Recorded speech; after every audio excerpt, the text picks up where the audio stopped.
Greeting valuable exhibitors. My name is Arjun, and today I will be taking you through a brief demonstration of the backend of the platform. Without any further ado, I will quickly share my screen and show you a little about the platform's backend. As you can see, the URL is virtually yours southafrica.com/admin slash. This URL, as well as the ID and the password, need not be noted at this point. Your one point of contact, your project managers, would be sharing these with you in a separate email and also connect with you on WhatsApp. With these ID and password, you can sign in and enter inside the backend of the platform. There are various tabs at your disposal that will be very beneficial for you throughout the show. Most use of the backend will be before the event and not during the event. And again, after the event, also you can use the backend to see quick numbers, reportings, and so forth. The most important use of the backend right now is for the pre-meeting schedules. But before we go to the pre-meeting schedules, let me give you a glance about the quick numbers and the reporting tab. In the quick numbers, you can you can find out how many documents views were there, as well as how many buyers were able to download your documents that you had uploaded in your booth. Some more reporting functionality will also be available on the second tab, which is the reporting tab. In this tab, you can also find out the details about the buyer footfall, the buyer document downloaded, as well as the buyer document views. You can also find out the time spent by specific buyers on your booth.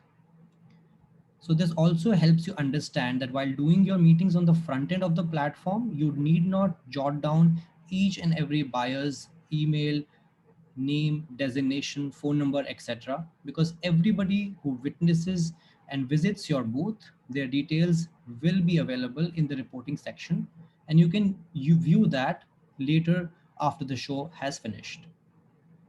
The fourth, the pre-meeting scheduling tab, is of most importance right now. By clicking it, you can view each and every buyer that has logged on and registered to the platform till now. As we can see, there are about 904 buyers who have already logged in. There are various filters at your disposal for you to have the list, which will be the most relevant list with the parameters that you deem most suitable for your meetings. So you can select the date, you can select the size of the company, be it a boutique, be it a medium size, large size, and even an online travel agent. You can also select the business type, whether the buyer is a B2C, B2B, or both. You can filter by the main business, whether it's leisure, it's trade fairs, weddings, educational trips, MICE, and so forth.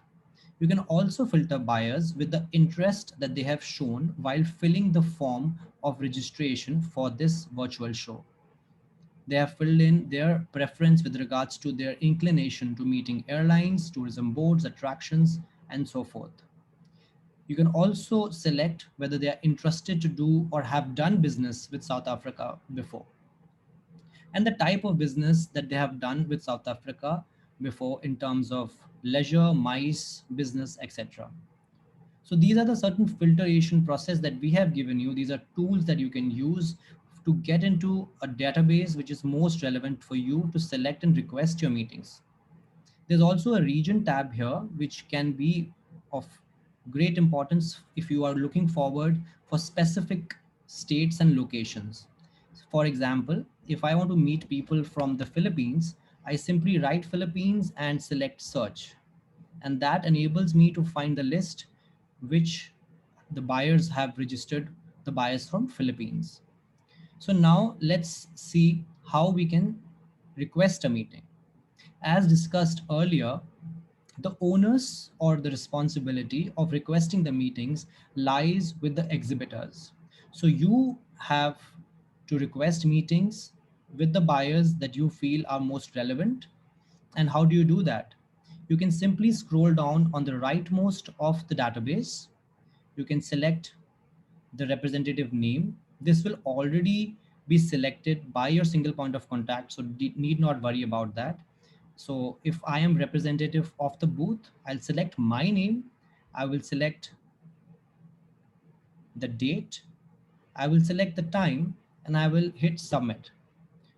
The system will ask a confirmation, and once I do that, that's it. That is what I need to do in order to request a meeting. As you can see, I could request a meeting in under 10 seconds. So once I've done that, what happens after that?